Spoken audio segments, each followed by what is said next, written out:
वासुदेवाय। ओम नमो भगवते वासुदेवाय। ओम नमो भगवते वासुदेवाय। ओम अज्ञानतिमिरान्धस्य ज्ञानञ्जनशलाकया चक्षुरुन्मिलितं येन तस्मै श्रीगुरुवे नमः। श्रीचैतन्यमनोभीष्टं स्थापितं येन भूतले स्वयं रूपः कदादिमहिमं ददाति स्वपदान्तिकम्। वन्देऽहं श्रीगुरु श्रीयुतकमलं श्रीवैष्णव श्रीरूपं साग्रजातं सहगणरघुनाथान्वितां तं सजीवं सावधैतं सावधूतं परिजन सहि श्रीकृष्णचैतन्यदेवं श्रीराधाकृष्णपादां सहगणललिता श्रीविशाखान्वितांश्च। हे कृष्ण करुणा सिंधु दीनबंधु जगतपते गोपेश गोपिका कांत राधा कांत नमस्ते। तप्त कांचन गौरांगी राधे वृंदावनेश्वरी वृषभानुसुते देवी प्रणमामि हरि प्रिये।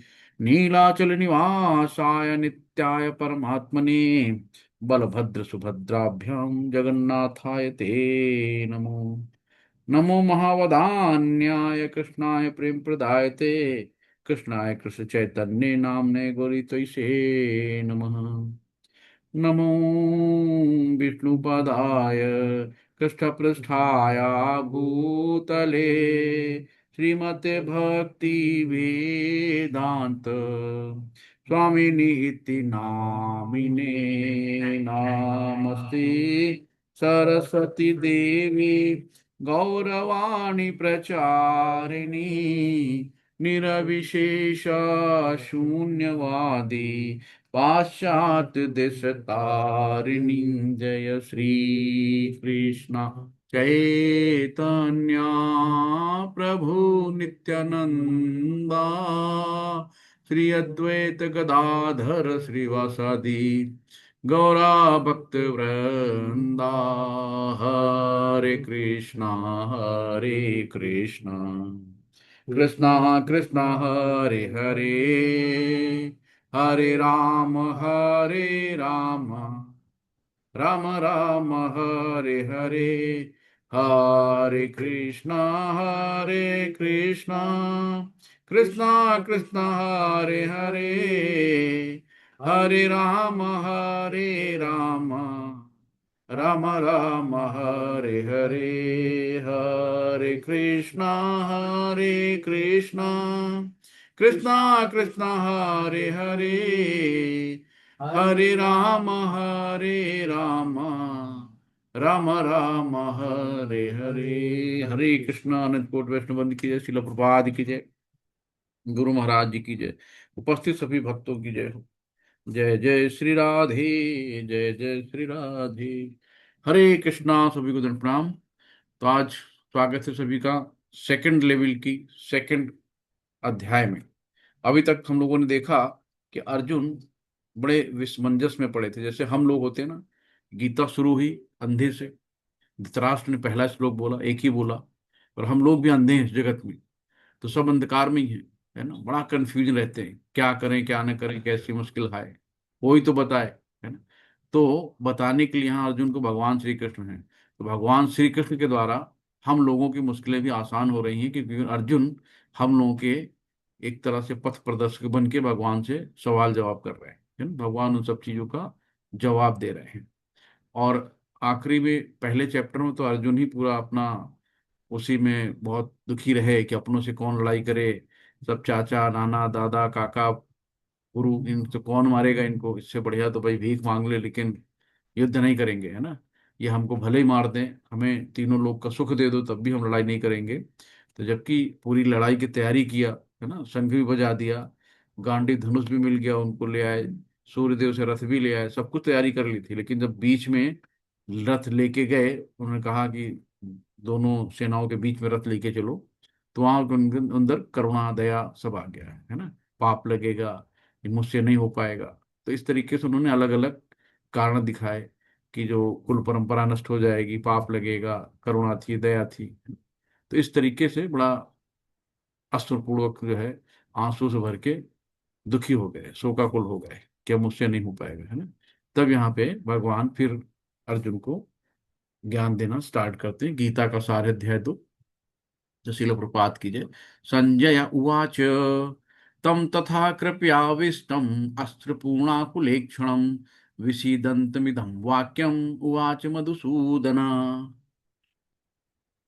कौन पढ़ेगा? हरे कृष्णा।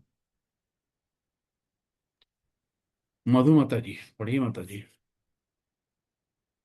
तिलप्रपात की जय। संजय ने कहा, करुणा से व्याप्त शोक युक्त अश्रुपूत्र नेत्रों वाले अर्जुन को देखकर मधुसूदन, मधुसूदन भगवान श्री कृष्ण कहते, कृष्ण ने ये शब्द कहे। तो जब अर्जुन बहुत ही करुणा से व्याप्त हो गया, शोक युक्त हो गया, आंसू भरे आंखों में, क्या करें, है ना, कि कैसे हम इनको मारें, क्योंकि अर्जुन भौतिक दृष्टि से देख रहा था, है ना, उनके शरीर को देख रहा था। और वो, उसको ये नहीं लग रहा था कि भाई ये शरीर है ना, क्योंकि सब सब देहात्म बुद्धि में रहते हैं। जब तक कि ज्ञान नहीं था हम लोग भी यही थे, अपने शरीर को ही सब कुछ मानते थे, है ना? लेकिन जब ज्ञान आया तब पता लगा कि हम शरीर नहीं, हम आत्मा है।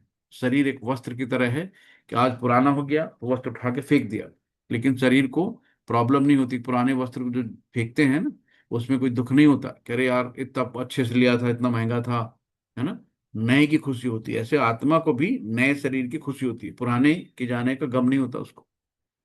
तो वैसे ही है कि हमारा आवरण है ना, इस ब्रह्मांड में ये सब जितने भी, जब ना कारणोदक्षाई विष्णु जब वो सांस लेते हैं तो सारे ब्रह्मांड अंदर चले जाते हैं, है ना, खत्म। जब सांस छोड़ते हैं सब बाहर आ जाते हैं। तो इस ब्रह्मांड में ही सब अणु रूप आत्माएं पड़ी हैं, है ना। जैसे कि खेत मिट्टी है, अब मिट्टी में लाल पीला नीला हरा सारे कलर के फूल आ जाते हैं, है ना, कड़वा खट्टा मीठा सब उसमें अलग अलग से स्वाद आ जाते हैं। मिट्टी तो वही है, वही पानी, वही मिट्टी, वही धूप, है ना, सब कुछ वही है। ये सब अलग अलग क्यों है ना? तो ये हमारे, जैसे इसी तरीके से हमारे जो जन्म होते हैं, है ना, तो सब कुछ इन्वायरमेंट वही है, लेकिन हमारे कर्मों के अनुसार उसमें हमें शरीर लेना पड़ता है कि हमारे जैसे कर्म थे तो इस इन्वायरमेंट में उस आत्मा ने उसका शरीर वैसे ले लिया, है ना। फिर वैसे हम सत्वगुणी रजोगुणी तमोगुणी किसमें गए, है ना, जानवर बनना है, इंसान बनना है, कैसे बनना है, तो उस तरीके से हमारा शरीर धारण हो जाता है। उस तरीके के कर्मों के बीज पड़े थे। ये है। तो ये अध्याय में हमें क्या देखना है कि भौतिक शरीर तथा आत्मा के वैश्लेषिक अध्ययन द्वारा आत्म साक्षात्कार का उपदेश देता है। तो सांख्य योग की परिभाषा यही है कि भौतिक शरीर तथा आत्मा के वैश्लेषिक अध्ययन इसमें किया जाता है, इसको सांख्य योग कहते हैं। तो इससे क्या होता है? आत्म साक्षात्कार का उपदेश होता है, अपने आप को जानो, हु एम आई, मैं कौन हूँ। तो इसी तरीके से भगवान इनको ज्ञान देना शुरू करते हैं। अर्थ श्री भगवान उवाच कुछ कुतस्त्वाकस्मिन्निदं विस्मये समुपस्थितम् आनार्यजुष्टमस्वर्ग्यं कीर्तन करम अर्जुनम। शिल प्रपात की जय। हरे श्री कृष्णा भगवान जी प्रभु जी। हरे दंडवत कृष्णा। प्रणाम। बड़े माता जी श्लोक प्रणाम। 2। धन्यवाद, आपने पठन का अवसर दिया मुझे। हरि श्री बोल। प्रभुपाद जी की जय। श्री भगवान ने कहा, हे अर्जुन, तुम्हारे मन में ये कलमश आया कैसे? ये उस मनुष्य के लिए तनिक भी अनुकूल नहीं है जो जीवन के मूल्य को जानता हो। इससे उच्च लोक की नहीं अपितु अपयश की प्राप्ति होती है। हरे कृष्णा। हरे कृष्णा। तो भगवान ने थोड़ी सी हल्की सी डांट लगाई, है ना, कि तुम्हारे मन में कलमश आया कैसे, है ना, ये कैसे तुम यहाँ पे। तो अभी तक कृष्ण जी क्या है, उसको भी उसको दोस्त के रूप में देख रहे थे कि ये तू क्या कर रहा है ना। तो जैसे दोस्त को लोग फटकार लगाते, कभी क्या कर रहे हो यार, ऐसे कैसे सोचते हो। तभी भगवान श्री कृष्ण अर्जुन को दोस्त के रूप में ही देख रहे हैं, है ना। तो यहाँ पे देखो, श्री भगवान वाच, तो यहीं से शुरू हुआ है पहला नंबर। और ये 28 टाइम आएगा, श्री भगवान वाच, है ना। तो इस तरीके से कहा गया है। आर्य किसको कहते हैं? आर्य यानी कि जो उन्नत प्रगतिशील होते हैं, जो गप्पे नहीं करता, है ना, सीधे सीधे बात करता है, फालतू की बकवास नहीं करता। तो वास्तविक भक्त वो है ना, जो वही आर्य कहलाता है। तो यहाँ पे आगे हम लोग देख रहे हैं कि परम सत्य का ज्ञाता परम सत्य का अनुभव ज्ञान की 3 अवस्थाओं में करता है। ये सब अवस्थाएं एक रूप में है। क्या है? पहला ब्रह्म है, दूसरा परमात्मा है, तीसरा भगवान। तो ब्रह्म क्या है? ब्रह्म जो है भगवान के शरीर का ताप है, भगवान के शरीर का तेज है, भगवान के शरीर की रोशनी है, भगवान के शरीर का जो किरणन है, जो भी कह रहे हैं ना। तो भगवान के शरीर का इतना तेज होता है, उसी को ब्रह्म कहते हैं, ब्रह्म ज्योति कहते हैं। तो जो योगी लोग होते हैं, है ना, योग साधना से ब्रह्म ज्योति तक जाते हैं, वो भी ध्यान करते हैं भगवान का, वो भी भगवान का नाम लेते हैं। तो क्या करते हैं कि अपने आप को और भगवान को एकाकार कर लेते हैं। उनको लगता है कि जो मैं हूँ वो भगवान है, मैं भी आत्मा हूँ, भगवान भी आत्मा है ना, मैं भी ज्योति हूँ, ज्योति से ज्योति मिल गई, काम खत्म। तो इस तरीके से वो अपने आप को देखते हैं। और क्लास चल रही है। तो इस तरीके से जो है ये होता है। और ये जब क्या है कि अपने आप को तदाकार करना चाहते हैं, उनको ये कहते हैं कि भाई हम आज आत्मा है, कल हम भी भगवान हो सकते हैं, अच्छे कर्म करेंगे हम भी जाएंगे। ये लोग मंदिर में जाते हैं तो मंदिर में जो देवी देवता लोग होते हैं ना, उनके सामने कहते हैं कि भाई आज आप गणेश जी आप यहाँ बैठे हो, कल हम भी यहाँ बैठे थे, है ना, हमारे कुछ कर्म गिरे तो हम आज इंसान बन गए, आप देवता बन गए। तो ये एक अपने आप को तदाकार करते हैं, है ना। तो ज्योति से ज्योति मिल गई, यानी इसको मायावाद कहते हैं, निर्विशेषवादी कहते हैं। तो ये ब्रह्म तक जाते हैं ना, तो भगवान को ब्रह्म के रूप में पूछते हैं। दूसरा परमात्मा, जो बहुत ज्ञानी होता है, शास्त्रों का अध्ययन किया होता है और शास्त्रों के अध्ययन से अपने हृदय में परमात्मा स्वरूप को देखना चाहता है भगवान को। तो जाकी रही भावना जैसी, प्रभु मूरत देखी थी न जैसी। तो ऐसे जो ज्ञानी लोग होते हैं वो शास्त्रों के अध्ययन से परमात्मा को अपने हृदय में देखते हैं, तथा भगवान जो भक्त है वो हमेशा भगवान को अपने अर्च विग्रह में देखता है, सचित आनंद है ना, शाश्वत रूप में वो खुश रहता है भगवान की पूजा करके। तो भक्त जो है भगवान के रूप में भगवान को देखता है। तो इस तरीके से तीन तरह के अवस्थाएं आ गई कि ब्रह्मेति परमात्मेति भगवानेति शब्दते। ये है बंधति तत्व विदस तत्वम यद ज्ञानम अध्ययम। तो तीन तरह से हम लोग भगवान को देखते हैं। तो भगवान किसी को अनादर नहीं करते हैं, है ना। तो जैसे ही है इसमें कहा गया, जो नौसिखिया सूर्य प्रकाश यानी उसकी विश्व व्याप्ति तथा उसकी निर्विशेष प्रकृति के अखंड तेज के ज्ञान से तुष्ट होता आता है, वो उस व्यक्ति के समान है जो परम सत्य के ब्रह्म के रूप में समझ सकता है ना। वही एक ट्रेन आ रही है, ट्रेन में अलग अलग लोगों के दृष्टिकोण हैं। कोई ट्रेन के जो इंजन लगा उसके हेडलाइट को देखा, बोला हाँ बस यही है ना, बाहर से रोशनी दिख गई। कुछ लोग होते हैं ट्रेन में इंजन भी लगा, अच्छा हाँ ठीक है, फिर देखते हैं भाई पीछे बोगी में आत्माएं बैठी, पैसेंजर बैठे हैं ना, तो पूर्ण रूप से देखना चाहता है। तो ये लोग क्या है कि केवल हेडलाइट देख के संतोष कर लेते हैं, बस भगवान मिल गया मुझे। तो ये है, इनको मायावाद दिखा दिया। ईश्वरम परम कृष्णम सच्चिदानंद विग्रह अनादिनादि गोविंदम सर्व कारणम कारण। तो ये यहाँ साफ साफ लिखा गया है कि ऐसे अनेक पुरुष हैं जो भगवान के गुणों से युक्त हैं, किंतु कृष्ण परम है ना, उनको परमेश्वर कहा गया है, उनको परमेश्वर कहा गया है। काम गुरु बाबू, उनको परमेश्वर कहा गया है, उनसे बढ़कर कोई नहीं है ना। और वे परम पुरुष हैं, है ना, एक पुरुष होता है परम पुरुष।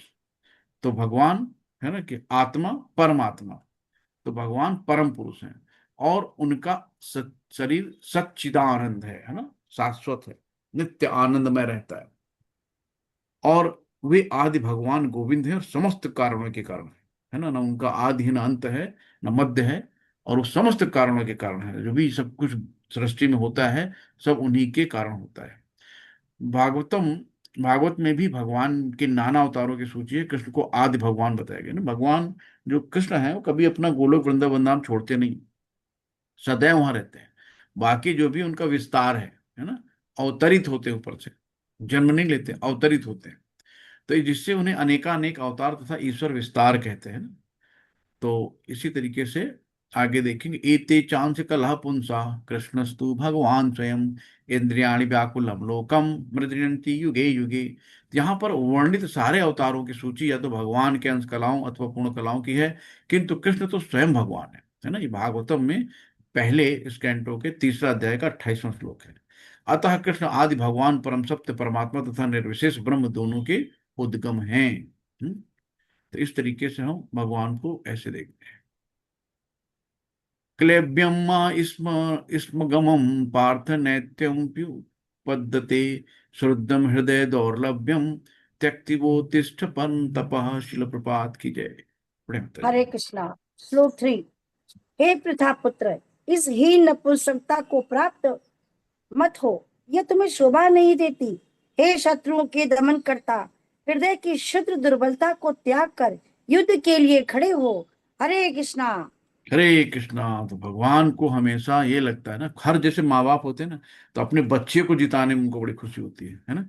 वो लगता है उनको कि मेरा भक्त मेरे से महान बने। तो ये हर माँ बाप पे भगवान की चाहत होती है कि हमसे हमसे आगे इसका नाम है ना, वो अपना नाम कभी ना ले। तो भगवान ही कह रहे हैं कि उठ के खड़े हुए तुम्हें शोभा नहीं देता है ना, कि कमजोरी तुम्हें शोभा नहीं देती। तो यही है। तो वीकनेस मेटेरियल इल्यूजन, यानी अज्ञान के कारण हमें मोह होता है। तो जो अज्ञानता है, ये हमारी मोह का कारण है। भगवान कहते हैं कि तुम क्षत्रिय हो, है ना, तुम्हारा एक काम है युद्ध करना। तो तुम इस तरीके से कायरों की तरह हाथ वाथ छोड़ दोगे तो कैसे काम चलेगा ना। बहुत लोग निंदा करेंगे, कहीं यार कायर है, डर गया, लड़ने से पहले उसने छोड़ दिया, है ना। तो इस तरीके से भगवान अर्जुन को समझा रहे थे। अर्जुन उवाच कथम भीष्महं संख्ये द्रोणं च मधुसूदनम इसुभी प्रतियोत्स्यामि पूज्यार्हा वरसूदन। शिल प्रपात की जय। हरे कृष्णा। श्लोक 4। अर्जुन ने कहा, हे शत्रुहंता, हे मधुसूदन, मैं युद्ध भूमि में किस तरह भीषण तथा द्रोण जैसे पूजनीय व्यक्तियों पर उलट कर बाण चलाऊंगा। हरे कृष्णा। हरे कृष्णा। तो इसको वही कहा गया है कि हे शत्रुहंता, हे मधुसूदन, मैं युद्ध में किस तरह भीष्म तथा द्रोण और जैसे पूजनीय व्यक्तियों पर पलटकर वार चलाऊंगा। तो देखो भीष्म क्या है, ये भी मतलब सबसे पहले युद्ध में सबसे पहले भीष्म को संबोधित किया। भीष्म क्या है, सबसे शुद्ध भक्त भगवान के थे, है ना। द्रोण जबकि गुरु को आदमी पहले नाम लेता है, लेकिन द्रोण का नाम यहाँ पे बाद में आया। तो भीष्म तथा द्रोण जैसे पूजनीय व्यक्तियों पर उलटकर बाण कैसे चलाऊंगा। जैसे अर्जुन ने पहला बाण छोड़ा था ना, तो पहले उनके चरणों में छोड़ा। तो गुरु को पहले चरण नमस्कार किया, फिर उसके बाद उनसे लड़ाई की, है ना। तो हमेशा भक्त को पहले संबोधित कर रहे हैं और गुरु के बाद में। यही होती है गुडनेस हर चीज का। तो भीम क्या है, भीम सबसे मतलब सबसे शक्तिशाली उस पूरे युद्ध में भूमि में सबसे शक्तिशाली और सबसे एक्सपीरियंस होल्डर, सबसे ज्यादा उम्र दराज में वृद्ध भीष्म ही थे। और सबसे खास बात थी कि कभी भी कोई युद्ध हारे नहीं थे। अपने गुरु परशुराम को भी हरा दिया था उन्होंने, है ना। जब वो कौन थी, अम्बा, अम्बा ने कहा जाके परशुराम से कि भीष्म से मैं शादी करना चाहता हूँ, भीष्म शादी नहीं करना चाहते हमसे। तो परशुराम आए थे कि तुम शादी कर लो, बोले नहीं मुझे नहीं करना। अपनी गुरु की बात भी उन्होंने टाल दिया, मना कर दिया, नहीं करना है ना। तब उन्होंने कहा तुम्हें मुझे युद्ध करना पड़ेगा। बाद में फिर उन्होंने, परशुराम ने उन्हें आशीर्वाद दिया है। परशुराम के शिष्य हैं ना, अपने गुरु तक को हरा दिए। यही होता है। तो दुष्टों का साथ देना गलत है, लेकिन यहाँ पे लोग दुष्टों का साथ सब दे रहे थे। आगे चलते हैं लोग। गुरु हत्वा हि महानुभावान् श्रेयो भोक्तुम भैक्षमपीह लोके हत्वार्थ कामास्तु गुरु निहैव भुंजीव भोगानुधिर प्रदिग्धान। शिल प्रपात की जय। हरे कृष्णा। श्लोक 5। ऐसे महापुरुषों को जो मेरे गुरु हैं, उन्हें मारकर जीने की अपेक्षा इस संसार में भीख मांगकर खाना अच्छा है। भले ही वे सांसारिक लाभ के इच्छुक हों, किंतु हैं तो गुरुजन ही। यदि इनका वध होता है तो हमारे द्वारा भोग्य प्रत्येक वस्तु अ, उनके रक्त से सनी होगी। हरे कृष्णा। हरे कृष्णा। यही देखो, क्षत्रिय भीख तो मांगते नहीं है, क्षत्रियों का काम शासन करना है ना कि भीख मांगना। अब ये कह रहे हैं कि भैया हम नहीं लड़ेंगे। तो वही कि ऐसे महापुरुष जो मेरे गुरु हैं, उन्हें मारने की अपेक्षा इस संसार में भीख मांग कर खाना अच्छा है। इस क्षत्रिय को शोभा नहीं देता, है ना। क्षत्रिय को राज करने का, शासन करने का, चक्रवर्ती सम्राट बनने का वो होता है, ना कि भीख मांगने का। तो भले ही संसार के लाभ इच्छुक हों, किंतु वो तो गुरुजन ही हैं। उनका वध होता है तो हमारे द्वारा भोग्य प्रत्येक वस्तु उनके रक्त से नहीं होगी ना। एक तो ब्राह्मण है और दूसरे से गुरु हैं। तो ये इनकी मनोदशा यही है कि अब हम क्या करें, है ना। बहुत कंफ्यूज थे। न चैत दुद्ध कतरन्नो गरियो यद्वा जयेम यदि वा नु जयेषु। न चैत युद्धम कर्णो गरियो यद्वा जयेम यदि वनो जयेयुः। यानेव हत्वा न जिजीविषामस् तेव तेव स्थिता प्रमुखे धार्तराष्ट्रा। जी बात। हरे कृष्णा। श्लोक 6। हम यह भी नहीं जानते कि हमारे लिए क्या श्रेष्ठ है, उनको जीतना या उनके द्वारा जीते जाना। यदि हम धृतराष्ट्र के पुत्रों का वध कर देते हैं तो हमें जीवित रहने की आवश्यकता नहीं है। फिर भी वे युद्ध भूमि में हमारे समक्ष खड़े हैं। हरे कृष्णा। हरे कृष्णा। तो यही होता है कि कभी कभी होता है ना कि जैसे बलि ने, शंकराचार्य ने कहा अरे वामन है, ये विष्णु का अवतार है, इसकी बात मत सुनो, लेकिन उन्होंने अपनी गुरु की बात नहीं मानी, है ना। तो कहाँ पे गुरु की बात माननी, कहाँ पे नहीं माननी, कहाँ गुरु का सम्मान करना, कहाँ नहीं करना, सब शास्त्रों में दिया है। तो गुरु का त्याग हम कब कर सकते हैं? अगर वो मान लो घमंडी हो, है ना, पाप कर्म में लिप्त हो गया हो, और अनुचित व्यवहार ना हो, और प्रामाणिक ना हो, है ना, और हमें भगवान से ना मिला पा रहा हो, है ना, अधर्मी हो, तो ऐसे गुरु का त्याग कर देना चाहिए। तो वो गुरु क्या कर रहे थे? अधर्मियों का साथ दे रहे थे, है ना। इसलिए उनको, उनसे सामने लड़ने में कोई दिक्कत नहीं है। यही है। तो बड़ा कंफ्यूज है अर्जुन की, क्या करें क्या न करें, कैसी मुश्किल हाय आ गई अर्जुन के सामने। कि कंफ्यूजन के बाद अर्जुन यहाँ पे अपने आप को पूर्ण रूप से सरेंडर कर देते हैं। कहते हैं भगवान अब मुझे कुछ समझ में नहीं आ रहा है, मैं अपनी ये कृपण दुर्बलता के कारण, अपनी मंद बुद्धि के कारण हम इस चीज को समझ नहीं पा रहे हैं। तो जब अर्जुन भगवान को पूर्ण रूप से सरेंडर करके उनको गुरु स्वीकार कर लेते हैं, तब फिर भगवान उनको ज्ञान देना शुरू करते हैं। कार्पण्य दोषो उपहत स्वभाव प्रक्ष्यामि त्वां धर्म सम्मूढ़चेता यक्ष्रेशस्यानि स्थितं ब्रूहि तन्मे शिष्यस्ते हम साधिमान् त्वां प्रपन्नम। शिल प्रपात। हरे कृष्णा। श्लोक 7। अब मैं अपनी कृपण दुर्बलता के कारण अपना कर्तव्य भूल गया हूँ और सारा धैर्य खो चुका हूँ। ऐसी अवस्था में मैं आपसे पूछ रहा हूँ कि जो मेरे लिए श्रेष्ठकर हो उसे निश्चित रूप से बताए। अब मैं आपका शिष्य हूँ और शरणागत हूँ। कृपया मुझे उपदेश दे। हरे कृष्णा। हरे कृष्ण। तो गुरु प्रत्यक्ष भगवान के प्रतिनिधि होते हैं, है ना। ये टर्निंग पॉइंट है अर्जुन के लिए। तो बड़ा असमंजस की स्थिति में पड़ गया था, क्या करें क्या न करें। तब उसने तुरंत रूप से, अर्जुन ने सरेंडर किया कि भाई अब शरणागत हो गया पूर्ण रूप से, कि अब आप बताओ, है ना। तो मैं अपनी योग्यता को नहीं जान पा रहा हूँ कि मैं क्या करूं, मैं समझ नहीं पा रहा हूँ कैसे करूं, है ना। तो ये है। तो जब हम भी कभी ऐसी दुविधा में होते हैं तो हमें गुरु के पास जाना चाहिए, है ना। हमें गुरु जो है हमें मार्ग दिखाते हैं, रास्ता दिखाते हैं, है ना। इसी तरीके से हमें गुरु की शरणागत होनी चाहिए। तो पहले आप उनके प्रति भाव लाओ, है ना, और फिर उसके शरणागत हो। फिर धीरे धीरे गुरु आपको पहचानेंगे, फिर आपको ज्ञान देंगे, है ना। आध्यात्मिक गुरु भगवान मिलाते हैं, जब मिलाते हैं जब आप सततम कीर्तयन्तो माम भजताम प्रीतिपूर्वक, जब निरंतर आप भगवान की भजन भजन और सेवा में लगे रहते हैं, है ना, तब भगवान आपको गुरु के रूप में कोई न कोई देते हैं। जैसे कि ध्रुव महाराज, जब उन्होंने जंगल में भागे जा रहे थे अपनी माता के चरण छू के, निकल गए रात में, 5 साल का बच्चा, बालक, और तब भगवान ने नारद को देखा कि देखो यार बच्चा जा रहा है, इसको देखो जाके, इसको आपकी जरूरत है। तो नारद मुनि को बहुत कहा करे तुम छोटे बच्चे हो, ये हटो यहाँ से जाओ, तुम्हारी उम्र क्या है, अभी दूध पियो जाके, जंगल में शेर खा जाएगा, ये हो जाएगा। लेकिन वो भयभीत नहीं हुए, है ना। भक्त कभी भयभीत नहीं होता है, उसको दृढ़ था कि मुझे भगवान से मिलना है ना।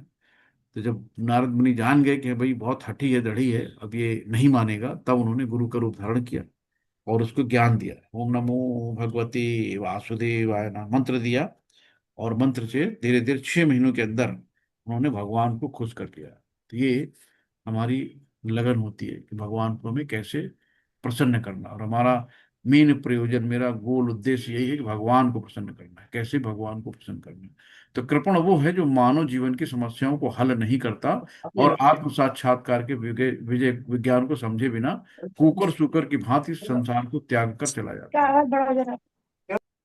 तो उसे कृपण कहते हैं, है ना।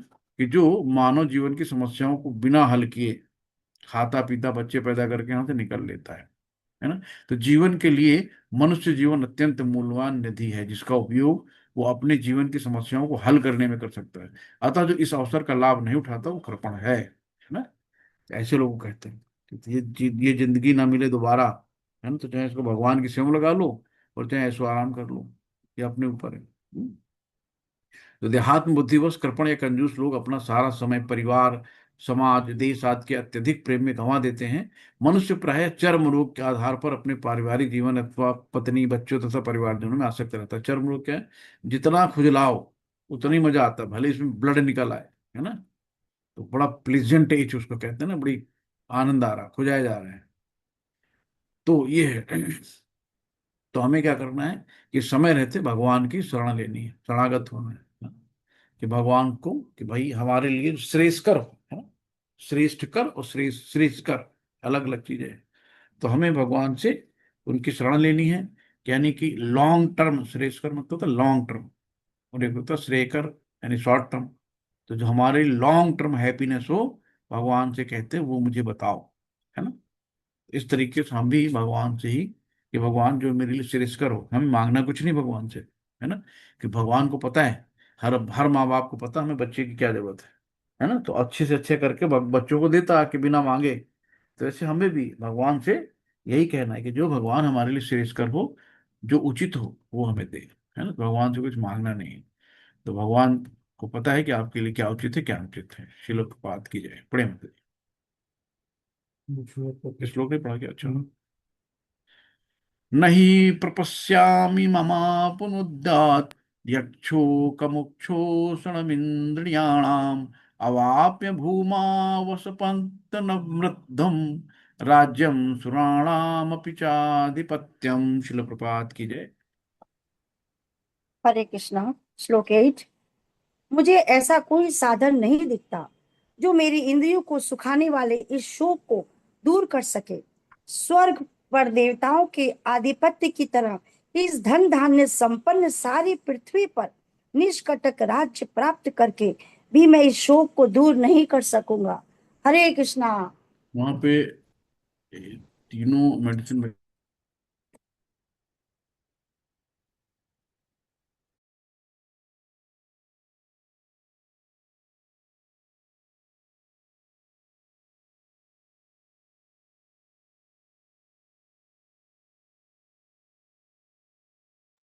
मुझे आपकी आवाज नहीं आ और रही है। बनारस।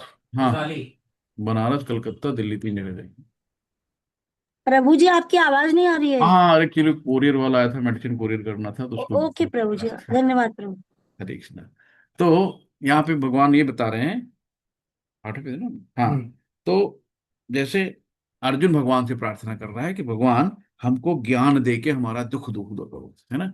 तो जब तक हम दुखी हैं, जब तक हम ज्ञान नहीं लेते, जब तक हम अंधकार में हैं, जब तक प्रकाश नहीं आता है, जैसे ही प्रकाश आता है सारा अंधकार मिट जाता है। तो वैसे ही जो भगवान गुरु के रूप में मिल गए, यानी गुरु, गुरु भी भगवान का एक प्रतिनिधित्व होता है, उसको भगवान के समान ही श्रद्धा और भाव देना चाहिए।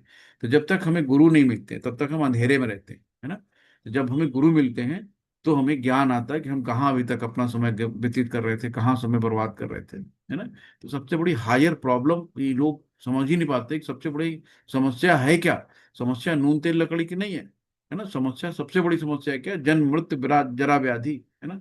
इसको जानने के बाद जब ये आदमी जान जाता है तो फिर उसको स्वयं को फिर भक्ति में लग जाता है। फिर उसको लगता है नहीं यार, ये तो सब आज है कल नहीं है ना। तो जितना भी समय बचा है भगवान की सेवा में लगा दें, है ना। ऐसे ही होते हैं। तो हमें भी भगवान की शरण में जाना है। तो गुरु जो 100% कृष्ण भावना भावित होता है वही एकमात्र प्रमाणिक गुरु है, और वही जीवन की समस्याओं को हल कर सकता है ना। भगवान चैतन्य ने भी कहा था कि जो कृष्ण भावना में विज्ञान में दक्ष यानी कृष्ण तत्ववेता हो, चाहे वो जिस किसी जाति का हो, वही वास्तविक गुरु। तो वहाँ ये नहीं कि ब्राह्मण होगा उसी गुरु बनाएंगे ना। जो कृष्ण तत्ववेता हो, कृष्ण के बारे में जानता हो, तो कृष्ण तत्ववेता, तो उसको, चाहे वो किसी भी जाति का हो, कृष्ण के प्रत्यक्ष तत्व को यानी विज्ञान को जो समझ चुका हो, उसको कृष्ण तत्ववेता कहते हैं, है ना। तो हमें वो भले चांडाल हो, कुत्ते का मांस खाने वाला ना हो पहले रहा हो, है ना, लेकिन अब वो कृष्ण के बारे में जान चुका है, कृष्ण के विज्ञान के बारे में जान चुका है ना। भगवान की भक्ति में रम गया है। तो हमें गुरु बनाने में कोई संकोच नहीं करना चाहिए। किबा विप्र किबा न्यासी शूद्र के ने नया, ये न कृष्ण तत्वेता सही गुरु है ही। तो कोई व्यक्ति चाहे वो विप्र यानी वैदिक ज्ञान में दक्ष, वो निम्न जाति के जन्मा शूद्र हो, या कि सन्यासी, यदि वो कृष्ण के विज्ञान में दक्ष यानी कृष्ण तत्ववेता है, तो वो यथार्थ प्रमाणिक गुरु है। अतः कृष्ण तत्ववेता होते हुए बिना कोई भी प्रमाणिक गुरु नहीं बन सकता। तो इसलिए तो विद्वान ब्राह्मण भले ही वो संपूर्ण वैदिक ज्ञान में पारंगत क्यों ना हो, यदि वो वैष्णव नहीं है या कृष्ण भावना में दक्ष नहीं, तो गुरु बनने का पात्र नहीं है। किंतु यदि शूद्र, यदि वो वैष्णव या कृष्ण भक्त है तो गुरु बन सकता है ना। साफ साफ यहाँ पे कह दिया गया है कि यहाँ पे कोई जाति पाति भगवान ने लगाई, है ना, कि तुम शूद्र हो, तुम ब्राह्मण हो, तुम क्षत्रिय हो, है ना। जो ब्रह्म जाने वही ब्राह्मण, ब्रह्म जाने से ब्राह्मण। तो इसके बारे में ये कहा गया है। और पद्म पुराण में कहा गया कि सारी समस्याएं यानी जन्म मृत्यु जरा व्याधि की निवृत्ति धन संचय है ना, दिल मांगे मोह तथा आर्थिक विकास से संभव नहीं है। विश्व के विभिन्न भागों में ऐसे राज्य हैं जो जीवन की सारी सुविधाओं से तथा संपत्ति एवं आर्थिक विकास की पूर्व से पूरित है, किंतु फिर भी उनमें सांसारिक जीवन समस्याएं ज्यों की त्यों बनी हुई हैं। वे विभिन्न साधनों से शांति खोजते हैं, किंतु वास्तविक सुख उन्हें तभी मिल पाता है जब वे कृष्ण भावनामृत से युक्त कृष्ण के प्रमाणिक प्रतिनिधि के माध्यम से कृष्ण तथा कृष्ण तत्व पूरक भगवत गीता तथा भगवत श्रीमद् भागवतम के परामर्श को ग्रहण करते हैं। तो जब तक हम भगवान को नहीं जानेंगे, भगवान की लीलाएं नहीं सुनेंगे, भगवान के बारे में नहीं सुनेंगे, तब तक भगवान से हमें प्रेम नहीं होगा। तो इस तरीके से जब भगवान की लीलाएं सुनते हो, भगवान पे विश्वास होता है, भगवान से प्रेम जगता है, और जब प्रेम जगेगा तभी अंदर से श्रद्धा भगवान के लिए आएगी। यदि हम सदा के लिए शोक का निवारण करना चाहते हैं तो हमें कृष्ण की शरण ग्रहण करनी होगी, जिस तरह अर्जुन ने की। अर्जुन ने कृष्ण से प्रार्थना की कि वे अपनी समस्याओं का निश्चित समाधान कर दें, और यही कृष्ण भावना बहुत की विधि है। संजय उवाच एवं मुक्ता हृषीकेशं गुणाकेशः परन्तपः न यो तस्य इति गोविंद मुक्त्वा तूष्णीं बभूतिः। शील प्रपात की जय। हरे कृष्ण। बढ़िया बढ़िया। हरे कृष्णा। संजय ने कहा, इस प्रकार कहने के बाद शत्रुओं का दमन करने वाला अर्जुन कृष्ण से बोला, हे गोविंद, मैं युद्ध नहीं करूंगा, और चुप हो गया। हरे कृष्णा। हरे कृष्ण। तो हम लोग यही है ना कि हृषिकेश कहा गया है यहाँ पे। हृषिकेश मतलब है ये जो श्लोक में आया कि एवं मुक्ता हृषिकेश, तो जो अपनी इंद्रियों का जीत लेता है ना, इंद्रियों का स्वामी जो होता है उसको हृषिकेश। गुणाकेश किसको कहते हैं? जो अज्ञान को मिटाने वाला हो, है ना, जिसने अपनी नींद पे विजय प्राप्त कर ली। तो ये दो शब्द हैं, ये क्वेश्चन में भी आते हैं इसलिए बताना पड़ा। तो इस प्रकार कहने के बाद शत्रुओं का दमन करने वाला अर्जुन कृष्ण से बोला कि हे गोविंद। गोविंद किसको कहते हैं? जो गौओं की रक्षा करते हैं, गौओं से प्रेम करते हैं, गौ और ब्राह्मण से, तो गोविंद कहते हैं। मैं युद्ध नहीं करूंगा, और चुप हो जाता है ना। तो इस तरीके से तमुवाच हृषीकेश प्रसन्नीव भारत सैन्योरुभयोर्मध्ये विषीदन्तमिदं वचः। शिलप्रपात की जय। हरे कृष्णा। हे भरतवंशी धृतराष्ट्र, उस समय दोनों सेनाओं के मध्य शोक में मग्न अर्जुन ने से कृष्ण ने मानो हंसते हुए ये शब्द कहे, हरे कृष्णा। हरे कृष्णा। तो कृष्ण हंस रहे थे क्योंकि अब उनका मित्र उनका शिष्य बन गया था। सबों के स्वामी होने के कारण वो सदैव श्रेष्ठ पद पर रहते हैं। तो भी भगवान अपने भक्त के लिए सुख सखा पुत्र या प्रेमी बनकर स्वीकार कर लेते हैं, है ना। किंतु जब उन्हें गुरु के रूप में अंगीकार कर लिया जाता है तो उन्हें तुरंत ही गुरु की भूमिका निभाने के लिए शिष्य से गुरु की भांति गंभीरता पूर्वक बातों की जैसा अपेक्षित है ना। अब भाई हंसी खिल्ली न उड़ाओ, ज्ञान दो, है ना। मित्रता बहुत हो गई, अब गुरु शिष्य की वार्ता यहाँ पे स्टार्ट होगी।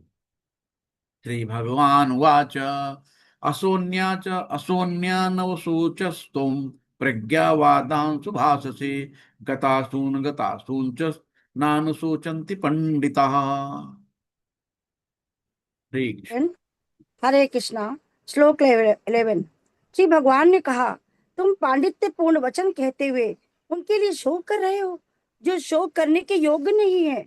जो विद्वान होते हैं वे ना तो जीवित के लिए ना ही मृत के लिए शोक करते हैं। हरे कृष्णा। हरे कृष्णा। अब भगवान अर्जुन को यहाँ पे हल्की सी डांट दे रहे हैं, है ना, कि तुम ये पंडित्यपूर्ण वचन कहते हुए शोक कर रहे हो, है ना, जो शोक करने योग्य नहीं है। जो विद्वान होते हैं वे न जीवित के लिए न मृत के लिए शोक करते हैं। यहाँ से सांख्य योग स्टार्ट होता है। तो 11वें श्लोक से लेकर 30वें श्लोक तक भगवान ज्ञान देंगे। इसको सांख्य योग का पहला श्लोक है ना। तो यही हम देखते हैं, ज्ञान क्या है, किसी भी अवस्था में शोक दुखी नहीं होता है ना। हर हाल में खुश रहना चाहता है, यही ज्ञान है ना। तो हम भगवान के दास हैं, और भगवान हमारे भले के लिए सब कुछ कर रहे हैं। जो भी करेंगे हमारे लिए अच्छा करेंगे। बॉस इज ऑलवेज राइट, ये कहा गया भैया, जो भगवान कह रहे हैं तो ठीक है। न त्वेमहं जातु नासं न त्वं नेमे जनाधिपा न चैव न विश्यामः सर्वे वयमतः परम। श्लोक की जय।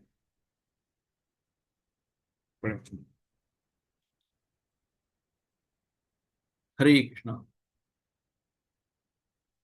श्रील प्रपात कीजिए, ऐसा कभी भी नहीं हुआ कि मैं ना रहा हूं या तुम ना रहे हो, अथवा ये समस्त राजा ना रहे हों, और ना ऐसा है कि भविष्य में हम लोग नहीं रहेंगे, है ना। भगवान यहाँ बता रहे हैं कि ऐसा कभी भी नहीं हुआ, है ना। हमेशा कि आत्मा अमर है, आत्मा को कभी कोई नष्ट नहीं कर सकता, केवल अपने शरीर को बदलती है। यही है कि हम हमेशा थे और रहेंगे, ये भगवान बता रहे हैं कि ऐसा कभी नहीं हुआ कि कोई ना रहा हो। तो ये है, तो यहाँ पे कि बताया गया है, नित्यो नित्यानाम चेतनो चेतनानाम एको बहुनाम यो विदधाति कामान तमास्तमत्थम ये अनुपश्यन्ति धीरास्तेषाम शांति शाश्वती नेतरेषाम। मतलब कि जो वैदिक ज्ञान अर्जुन को प्राप्त किया गया, वही विश्व के उन गुरु पुरुषों को प्रदान किया जाता है जो विद्वान होते हैं। विद्वान होने का दावा तो करते हैं किंतु उनकी ज्ञान राशि न्यून है। भगवान ने स्पष्ट कहते हैं कि स्वयं अर्जुन तथा युद्ध भूमि में एकत्र सारे राजा शाश्वत प्राणी हैं। शाश्वत मतलब जिसका कभी क्षय ना हो, मरे ना। और इन जीवों के बद्ध तथा मुक्त अवस्थाओं में भगवान ही एकमात्र उनके पालक हैं। भगवान परम पुरुष हैं तथा भगवान का चिर संगी अर्जुन एवं वहां पर एक एकत्र सारे राजागण शाश्वत पुरुष हैं। ऐसा नहीं है कि भूतकाल में प्राणियों के रूप में अलग अलग उपस्थित नहीं थे, और ऐसा भी नहीं है कि वे शाश्वत पुरुष बने नहीं रहेंगे। उनका अस्तित्व भूतकाल में था और भविष्य में भी निर्बोध रूप से बना रहेगा। अतः किसी के लिए शोक करने की कोई आवश्यकता। तो भगवान यहाँ पे यही बता रहे हैं, है ना। तो यहाँ से स्टार्ट होता है भगवान का ज्ञान। देहि निस्मो यथा देहे कौमारम यौवनजरा तथा देहांतर प्राप्तिर धीरस तत्र न मह्यति। श्लोकपाद की जय। हरे कृष्णा। श्लोक 13। जिस प्रकार शरीरधारी आत्मा इस वर्तमान शरीर में बाल्यावस्था से तरुणावस्था में और फिर वृद्धावस्था में निरंतर अग्रसर होता रहता है, उसी प्रकार मृत्यु होने पर आत्मा दूसरे शरीर में चला जाता है। धीर व्यक्ति ऐसे परिवर्तन से मोह को प्राप्त नहीं होता। हरे कृष्णा। हरे कृष्ण। ये 6 तरह के परिवर्तन यहाँ बताए गए हैं। तो इसमें कि कैसे कैसे आदमी कि जिस प्रकार शरीरधारी आत्मा इस पर वर्तमान में बाल्यावस्था में, फिर दूसरा तरुणावस्था में, फिर वृद्धावस्था में, फिर आगे निरंतर अग्रसर होता रहता है, उसी प्रकार मृत्यु पर आत्मा दूसरे शरीर, जब मृत्यु हो जाती तो आत्मा दूसरे शरीर में चला जाता। तो धीर व्यक्ति ऐसे परिवर्तन से मोह नहीं करता। तो यहाँ से आत्मा का ज्ञान स्टार्ट होगा 30 to 26, है ना। यहाँ पे होगा तो देह मतलब होता है शरीर, है ना। देह मतलब शरीर, और देही मतलब कि देह के अंदर जो बैठा है ना, यानी आत्मा। यही बता रहे हैं यहाँ पे कि चाहे वो शरीर आध्यात्मिक हो या भौतिक हो। अतः अर्जुन के लिए न तो भीष्म द्रोण के लिए शोक करने का कोई कारण है, अपितु उसे प्रसन्न होना चाहिए कि वे पुराने शरीर को बदलकर नए शरीर ग्रहण करेंगे और इस तरह वो नई शक्ति प्राप्त करेंगे। ऐसे शरीर परिवर्तन से जीवन में किए कर्म के अनुसार नाना प्रकार के सुख उपभोग या कष्टों का लेखा होता है। तो भगवान यही कह रहे हैं कि सब पहले ही इनको केवल आत्मा है, शरीर शरीर रूप में ना देखो। तो जिस मनुष्य को व्यष्टि, व्यष्टि मात्र क्या होता है, इंडिविजुअल। व्यष्टि आत्मा परमात्मा तथा भौतिक और आध्यात्मिक प्रकृति का पूर्ण ज्ञान होता है, वो धीर कहलाता है। जिसके अंदर धीर होता है, धीरज होता है ना, संतोष होता है, ऐसे ऐसा मनुष्य कभी भी शरीर परिवर्तन द्वारा ठगा नहीं जाता है। मात्र मात्र स्पर्शासु कौन्तेय शीतोष्ण सुख दुखदा आगामाप्यो नित्यास्तांस्तिक्षितस्व भारत। श्लोकपाद की जय। श्लोक 14। हरे कृष्णा। हे कुंती पुत्र, सुख तथा दुख का क्षणिक उदय तथा काल क्रम में उनका अंतर्ध्यान होना सर्दी तथा गर्मी की ऋतुओं के आने जाने के समान है। हे भरतवंशी, हे ये वे इंद्रिय भोग से उत्पन्न होते हैं और मनुष्य को चाहिए कि अविचल भाव से उनको सहन करना सीखे। हरे कृष्णा। हरे कृष्णा। तो भगवान जो है अर्जुन की हिचकिचाहट का उत्तर दे रहे हैं, है ना। बहुत बेचारा परेशान है। यही चीज है, भगवान यहाँ बता रहे हैं कि जीवन में समस्याएं अगर आती हैं तो क्या करें, है ना। अब हम लोग 14 से लेके 15 ये सब देखेंगे। गीता का सार है कि अगर जीवन में समस्याएं आती हैं तो क्या करेंगे, क्योंकि सुख दुख स्थायी अस्थाई है, एक से नहीं रहते। कभी सुख है तो कभी दुख है ना। हमें क्या करना है, इसको टॉलरेंस करना है, सहन करना है। तो जीवन में हर किसी परिस्थितियों का सामना करना सीखें। और यही गीता का इस श्लोक के माध्यम से सिखाती है कि हमें किसी भी तरीके से विचलित नहीं रहना, धीर रहना है ना। धीर के क्या मतलब है कि जिस मनुष्य को व्यष्टि आत्मा परमात्मा तथा भौतिक और आध्यात्मिक प्रकृति का पूर्ण ज्ञान होता है वो धीर कहलाता है। तो ऐसा मनुष्य कभी भी शरीर परिवर्तन से ठगा नहीं जाता, है ना। तो ये हम लोगों ने भी देखा कि हमें किसी भी तरीके से अपने आप को बैलेंस रखना है ना, हर चीज को सहन करना है, तभी हम जीवन में आगे बढ़ पाएंगे। और यहाँ पे देखा कि जैसे भक्त लोग होते हैं ना, कि शुरू में तो बड़ा कठिन लगता है यार, कौन 3 बजे उठता है, कौन 4 बजे उठता है, लेकिन जब एक बार भक्ति में लग जाता है ना, फिर उसको न सर्दी न गर्मी, रात में जाड़े में भी 3 बजे उठना है, गर्मी में 3 बजे उठना है ना, सुबह उठ के नहाना है, चाहे जितना माइनस टेम्परेचर कुछ भी हो, तो अपने धर्म और कर्म से विचलित नहीं होता है। क्योंकि ज्ञान तथा भक्ति से ही मनुष्य को अपना अपने आप को माया के बंधन से छुड़ा सकता है। तो इस तरीके से यहाँ पे अर्जुन को भगवान समझा रहा है। हरे कृष्ण माता जी, धन्यवाद। बालकिशन प्रभु जी को मौका देते हैं पढ़ने के लिए। हरे कृष्ण प्रभु जी, आप पढ़िए आगे। हरे कृष्ण। यम ही न व्यथ्यन्ति एते पुरुषसभा सम दुःख सुखम धीरम सो अमृत्वाय कल्पते। श्लोकपाद की जय। हरे कृष्णा। हरे श्लोक कृष्णा। एक।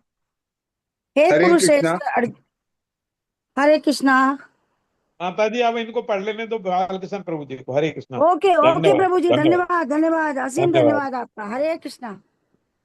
हरे कृष्णा। हे पुरुष श्रेष्ठ अर्जुन, जो पुरुष सुख तथा दुख में विचलित नहीं होता और इन दोनों में संभाव रहता है, वह निश्चित रूप से मुक्ति के योग्य है। हरे कृष्णा। हरे कृष्ण, है ना। तो समभाव, संभाव रखना, अपने आप को विचलित नहीं करना है, तो सुख दुख के प्रहारों को संभाव से सह सकता है और निश्चित से मुक्ति के योग्य है ना।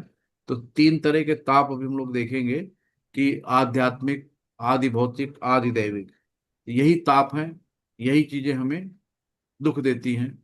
तो हमें इन तापों को सहना है ना। कैसे कैसे चीजें, तो अभी आगे आएगा तो उसके बारे में और आगे हम बताएंगे। तो अलग अलग तरीके से भगवान यहाँ पे समझा रहे हैं।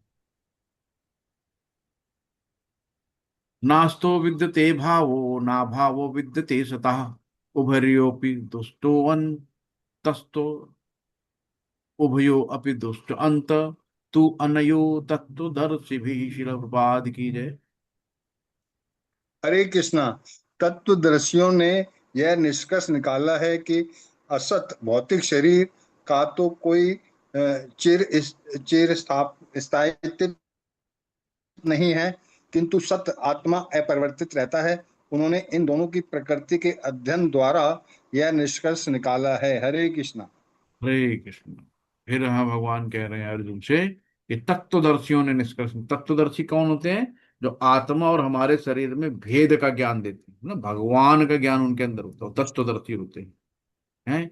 तो असत मतलब भौतिक शरीर और सत मतलब आध्यात्मिक।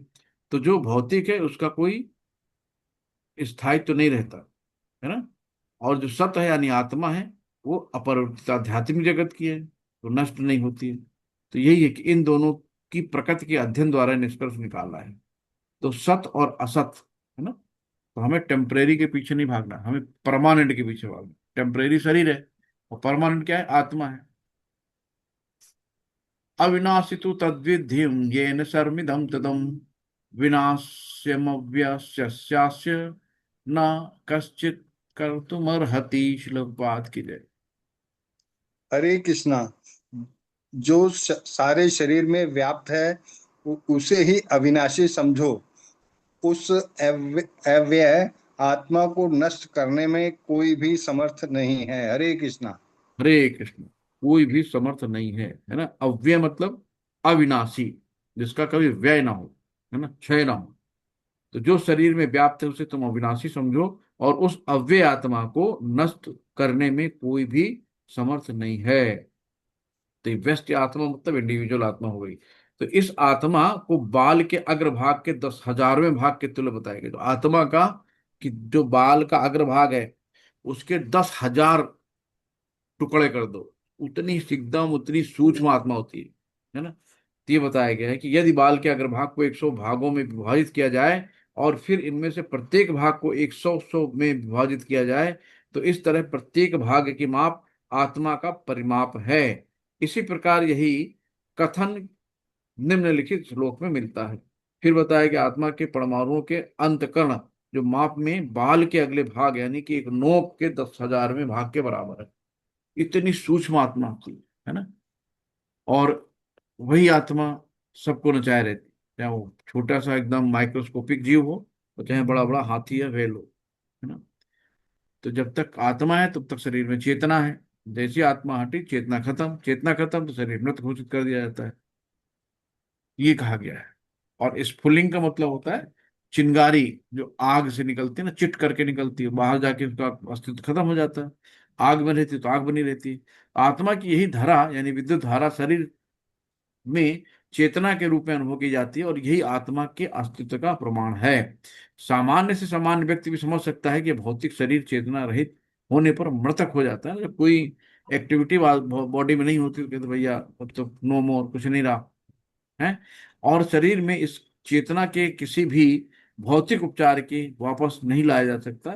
ये चेतना भौतिक संयोग के फलस्वरूप नहीं, अपितु तो आत्मा के कारण होती है। जब तक आत्मा है शरीर में तब तक ये आध्यात्मिक और भौतिक चीजें हैं, तब तक तो सब चल रहा है। लेकिन आत्मा हट गई तो फिर भौतिक चीजें किसी काम की नहीं। तो यही है कि जैसे यहाँ कहा गया आत्मा आकार में अणु तुल्य है, जिसे पूर्ण बुद्धि के द्वारा जाना जा सकता है। ये अणु आत्मा 5 प्रकार के प्राणों में तैर रहा है। 5 प्रकार के प्राण कौन है? प्राण, अपान, व्यान, समान तथा उदान, है ना। तो यही है सूक्ष्म आत्मा के 5 प्रकार हैं। तो ये हृदय के भीतर स्थित है और देहधारियों के बीच पूरे शरीर में अपने प्रभाव का विस्तार करता है। जब आत्मा को 5 वायुओं की कल्पना से शुद्ध कर दिया जाता है तो इसका आध्यात्मिक प्रभाव प्रकट होता है। तो ये सब चीजें आत्मा के बारे में यहाँ पे ज्ञान चल रहा है। विज्ञानी इस अणु आत्मा माप इसको जो इसका माप नहीं सकते, इसको कहीं से कोई डायमेंशन नहीं है कि इसको वही कितने बड़ा कितना छोटा है ना। ये कहा गया है। तो हम लोग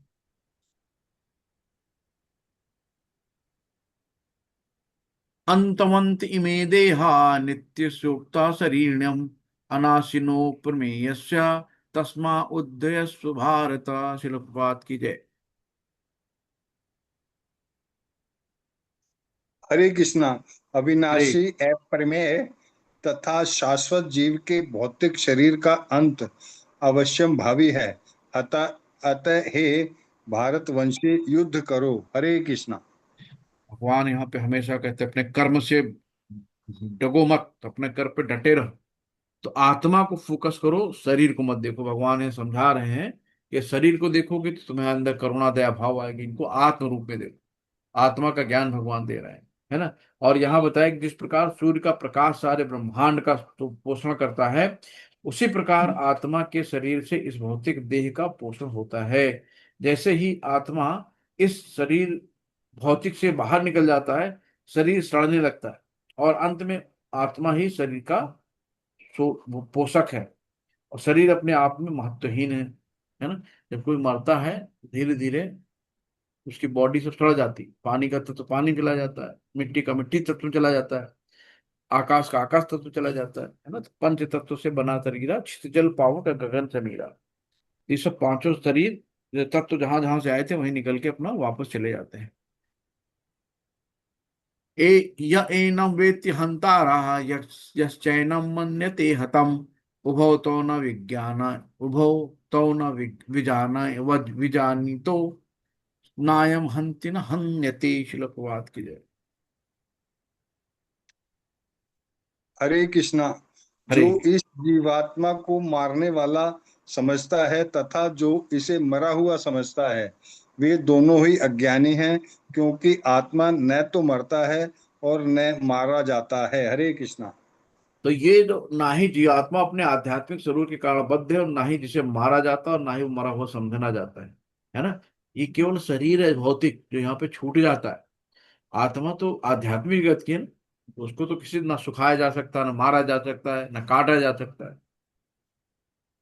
ये न जायते म्रियते वे कदाचिन्नायं भूत्वा भविता वो न भूयः अजो नित्यं शाश्वतोऽयं पुराणो न हन्यते हन्यमाने शरीरा। हरे कृष्ण। हरे कृष्णा। आत्मा के लिए किसी भी काल में न तो जन्म है न मृत्यु। वह न तो कभी जन्मा है न जन्म लेता है और न जन्म लेगा। वह अजन्मा, नित्य, शाश्वत तथा पुरातन है। शरीर के मारे जाने पर वह मारा नहीं जाता। हरे कृष्णा। हरे कृष्ण। है ना? तो शरीर खत्म, आत्मा ट्रांसफर हो जाती है दूसरे शरीर में, आत्मा कभी नहीं मरती। तो यही कहा कि शरीर में 6 प्रकार के परिवर्तन होते हैं। पहला होता है माता के गर्भ से जन्म लेना। दूसरा कुछ होता है कुछ काल तक रहना, है ना, कुछ तक हम लोग खेलते रहते हैं जब पहिया पहिया चलने लगते हैं। और फिर क्या होता है, धीरे धीरे लंबाई बढ़ता है। फिर कुछ परिणाम उत्पन्न करता है, फिर शादी हो जाती है, अपने तरह से बच्चे पैदा कर लेता है, और धीरे धीरे क्षीण होता जाता है, और अंत में मेरे पास आता है भगवान, है ना? तो अंत में समाप्त होकर भगवान के पास चला जाता है। तो कौन? भगवान का भक्त। आत्मा शरीर कभी भी वृद्ध नहीं होता है। तो आत्मा कहते हैं ना, मन तो अभी बच्चा है, भले ही कितना बुढ़ा आदमी हो जाए लेकिन मन बच्चा ही रहता है। तो इस तरीके से बच्चों की तरह बच्चे बूढ़े एक समान कहे गए। शरीर के वृद्धि आत्मा की उपस्थिति के कारण होती है। शरीर जो हमारा घटता बढ़ता है, बढ़ रहा है, यानी कि बचपन से लेके अभी तक का बढ़ते चला जा रहा है, तो ये हमारी आत्मा की वजह से। आत्मा अगर हटा दो, ट्रांसफार्मर से लाइट हटा दो, तो एसी, टीवी, पंखा क्या चलेंगे? कोई नहीं चलेगा, है ना? ये कहा गया है।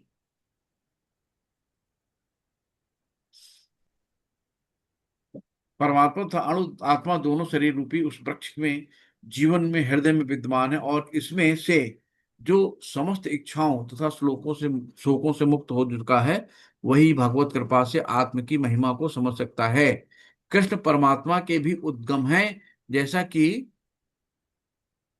अगले अध्याय में बताया जाएगा कि अर्जुन आत्मा के समान है, और जो अपने वास्तविक स्वरूप को भूल चुका है, अतः उसे कृष्ण द्वारा या उसके प्रमाणिक प्रतिनिधि द्वारा प्रबुद्ध किए जाने की आवश्यकता है।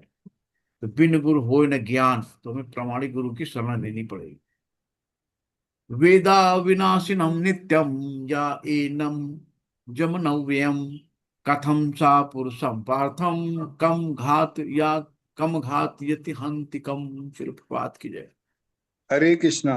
हे पार्थ, जो व्यक्ति यह जानता है कि आत्मा अविनाशी, अजन्मा, शाश्वत तथा, ये दोबारा आ गया प्रभु जी, नहीं नहीं, वह है, वह भला किसी को कैसे मार सकता है या मरवा सकता है। हरे कृष्णा।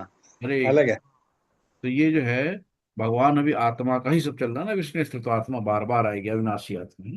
जी। यही है कि अव्यय मतलब जो व्यय नहीं होता, खर्च नहीं होता, है ना? शाश्वत मतलब जो नष्ट नहीं होता है ना? अजन्मा जिसका जन्म नहीं होता है। तो ये है, इसके बारे में ये बताया गया कि यद्यपि अब कभी कभी होता है ना कि जब हत्या करने वालों को क्या होता है, 302 धारा लग के फांसी की सजा चढ़ा दी जाती है। लेकिन यहाँ पे जो न्यायाधीश किसी को कहता ना कि जाओ इसको फांसी की सजा दे, तो वही तो उसको हत्या मानेंगे। उसने, ये न्यायाधीश ने उसके कर्म सुधार दिए, यानी कि उसके जो कर्मों की फल यानी कि सजा ऊपर मिलनी थी नरक लोक में, यहाँ तो यहीं पे उसने फांसी पर लटक के अपने सारे गुनाहों को काट दिया, है ना? ये बताया गया है। और जो भी बॉर्डर पे सैनिक खड़े हैं, अगर वो युद्ध में मारे जाते हैं ना, तो सीधे भगवत धाम जाते हैं, क्योंकि वो देश की लड़ाई कर रहे हैं, देश की लड़ रहे हैं, देश की रक्षा कर रहे हैं।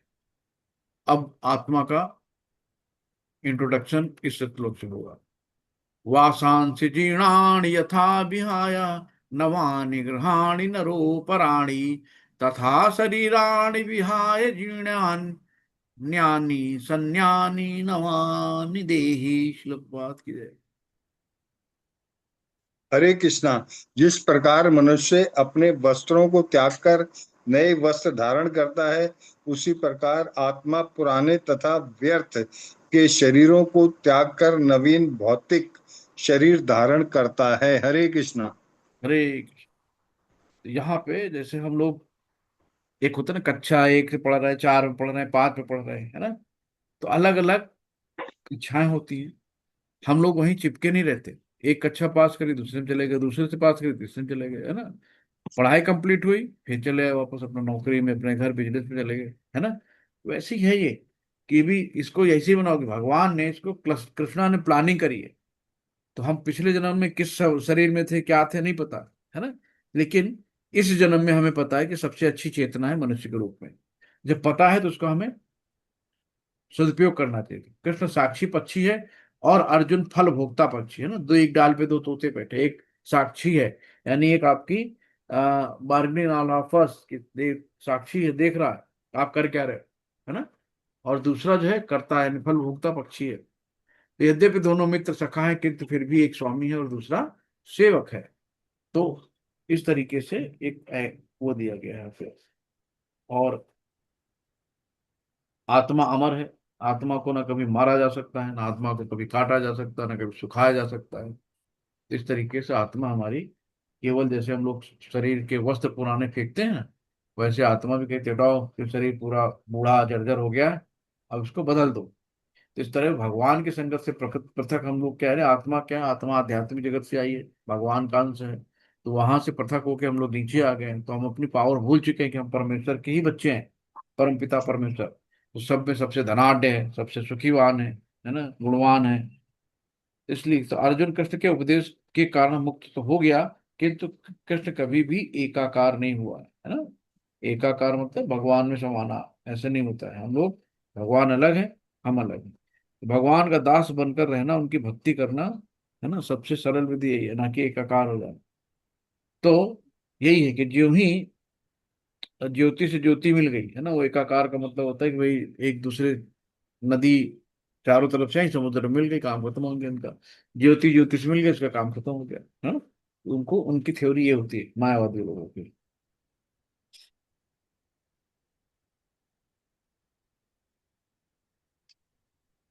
नैनम छिन्दन्ति शस्त्राणि, नैनम दहति पावकः, न चैनम क्लेदयांतापो, न शोषयति मारुतः। श्लोक बात की जाए 23 आ गया है। हरे कृष्णा, यह आत्मा न तो किसी शस्त्र द्वारा खंड खंड किया जा सकता है, न अग्नि द्वारा जलाया जा सकता है, न जल द्वारा भिगोया या वायु द्वारा सुखाया जा सकता है। हरे कृष्णा। अरे, तो आत्मा इतनी सूक्ष्म है ना, कभी मरती नहीं है, और इसको ना सुखाया जा सकता, ना गलाया जा सकता, कुछ भी नहीं किया सकता, है ना। ये अपने में जैसी वैसी रहती है। तो भगवान ये आत्मा के बारे में बता रहे हैं, किस तरह भगवान की संगत से पृथक हो जाते हैं, जिस प्रकार अग्नि के स्फुलिंग अग्नि से विलग हो जाती है ना, बुझ जाती है। जैसे हाथ है, शरीर में जब तक लगा है तब तक शरीर की सेवा कर रहा है, नहलाना धुलाना, खाना पीना, है ना, किसी से लड़ाई करना। लेकिन अगर हाथ को अलग कर दो तो क्या हाथ काम कर पाएगा, है ना। तो यही है, जब ये शरीर पूर्ण है, और ये शरीर के अपेंडेज यानी कि अंश है, शरीर के अंग है ना, तो इनका काम है शरीर की सेवा करना। वैसे हम भी भगवान के ही अंश हैं, तो हमारा क्या काम है? भगवान की सेवा करना। तो यहाँ पे भगवान की सेवा नहीं करो, किसी न किसी को करनी पड़ेगी ना, तो भगवान का दास बनकर उनकी भक्ति करना, यही सेवा होती है। तो इस तरीके से यहाँ पे आता है।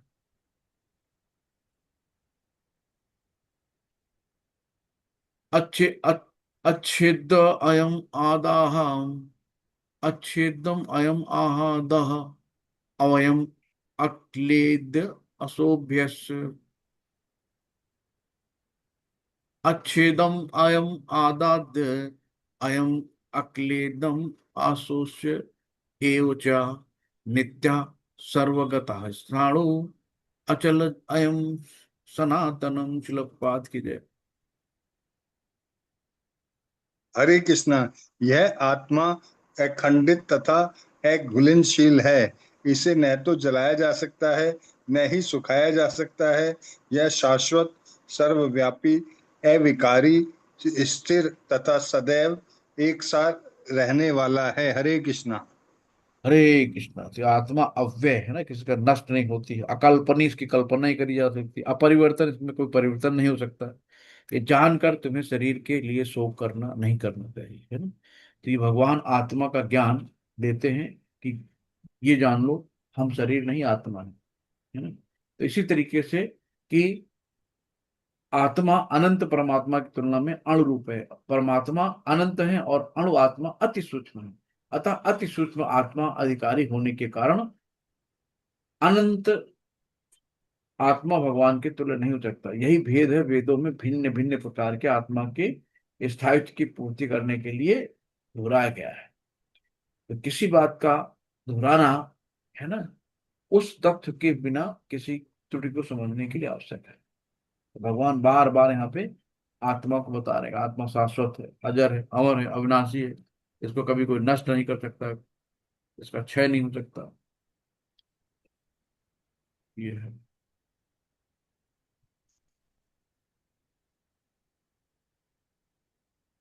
अव्यक्त अयम अचिंतन अयम अविकार्य अयम उच्यते तस्मात् एवं विदित्वा एनम विषयन अनुसूचितम अर्हसि। शिल प्रभुपाद की जय।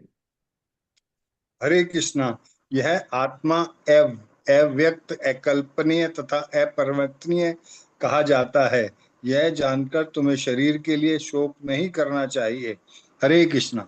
हरे कृष्ण। है ना, तो जब ये पता गया कि भाई शरीर ही केवल चेंज हो रहा है, आत्मा अमर है, तो शोक करने का कोई विकल्प नहीं बचता। लेकिन हम लोग इतना देहात्म बुद्धि रहते, इतना अटैच रहते एक दूसरे से, कि फिर उसके बिना रहना बड़ा मुश्किल हो जाता है। तो आत्मा चेतना और चेतन, है ना, तो इसको हम लोग कैसे देखेंगे? आत्मा चेतन चेतन, कि आत्मा में शरीर जैसे परिवर्तन नहीं होते, मूलतः अविकारी रहते हुए आत्मा अनंत परमात्मा की तुलना में अणु रूप है, और परमात्मा अनंत है और अणु आत्मा अति सूक्ष्म है। अतः अति सूक्ष्म आत्मा अधिकारी होने के कारण अनंत आत्मा भगवान के तुल्य नहीं है। यही है। यही भाव वेदों में भिन्न भिन्न प्रकार से आत्मा के स्थायित्व पुष्ट के लिए दोहराया गया है। और किसी बात का दोहराना उस तथ्य को बिना किसी त्रुटि के समझने के लिए आवश्यक है। ना, बार बार अगर कोई चीज रिपीट करी जाती है ना, तो इसका मतलब उस पर जोर दे रहे हैं, है ना। आत्मा अव्यक्त है, आत्मा अमर है, आत्मा को कभी मार नहीं सकते, काट नहीं सकते, नष्ट नहीं कर सकते। बार बार भगवान को रिपीट करा रहे हैं, है ना, कि दिमाग में घुस जाए। अतः चैन नित्य नित्य जातम नित्यम व मन्यसे मृतम तथापि तम हम महाबाहो नैनम सोच तुम अर्हसि। श्लोकवाद की जय। हरे, पूरा नहीं दिख रहा प्रभु जी, ऊपर कर दीजिए। हाँ हाँ हाँ, ठीक ठीक ठीक, रह गए। किंतु यदि तुम यह सोचते हो कि आत्मा अथवा जीवन का लक्षण सदा जन्म लेता है तथा सदा मरता है, तो भी हे महाबाहु, तुम्हारे शोक करने का कोई कारण नहीं है। हरे कृष्णा। हरे कृष्णा। तो ये हम लोग 26 पे विराम करेंगे। आज यहाँ पे मेरे पास लाइट नहीं है, बहुत गर्मी है, तो कल अच्छे से फिर से देखेंगे, रिवीजन करते हुए। तो शिल प्रपात की जय, गुरु महाराज की जय। तो सभी का बहुत बहुत धन्यवाद। तो किसी का कोई क्वेश्चन हो, क्वेश्चन कर सकते हैं, या कोई सुझाव हो तो बता सकते हैं। हरे कृष्णा, सभी धन प्रणाम।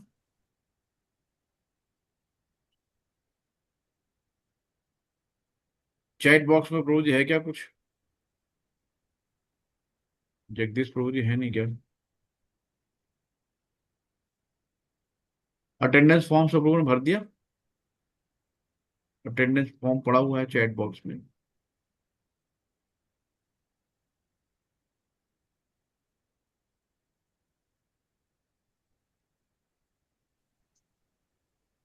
चलिए हम लोग कल मिलते हैं। वांछा कल्पतरुभ्यश्च कृपा सिंधुभ्येव च पतितानाम पावनेभ्यो वैष्णवेभ्यो नमो नमः। अनंत कोटि वैष्णववंद की जय, शिल प्रपाद की जय, गुरु महाराज की जय, उपस्थित सभी भक्तों की जय। सभी लोग 3 बार बोलेंगे हाथ करके। हरे कृष्णा हरे हरे कृष्णा कृष्णा हरे हरे कृष्णा कृष्णा कृष्णा कृष्णा कृष्ण कृष्णा हरे हरे, हरे हरे हरे राम हरे हरे हरे राम राम राम राम राम राम हरे राम हरे। हरे हरे हरे हरे कृष्णा कृष्ण हरे कृष्णा हरे कृष्णा कृष्णा कृष्णा हरे कृष्णा हरे, हरे हरे हरे राम हरे हरे राम राम राम राम राम हरे राम हरे। हरे हरे हरे हरे कृष्णा हरे कृष्णा कृष्णा कृष्णा कृष्णा हरे कृष्णा हरे, हरे हरे हरे हरे हरे, राम राम हरे हरे राम राम राम राम राम हरे हरे। हरे हरे, हरे कृष्णा हरे सभी। कृष्णा हरे कृष्णा हरे कृष्णा कृष्णा प्रभु जी। हरे कृष्णा हरे कृष्णा। तो हरे जो कृष्णा प्रभु जी, दंडवत हरे प्रणाम। कृष्णा, दंडप्रा माता जी, हरे कृष्णा। तो किसी का जो मंत्र रह धन्यवाद जाए, प्रभु जी। हरे कृष्णा। हरे प्रभु जी कृष्णा। क्षमा चाहती हूँ, मैं पठन कर रही थी तो मैं अटेंडेंस शीट नहीं भर पाई आज। हाँ भर क्षमा लीजिए, अभी चाहती हूँ। भर लीजिए माता जी, भर लीजिए, अभी है। चैट पे नहीं है प्रभु जी। अच्छा नहीं है, मैं फिर देखता हूँ।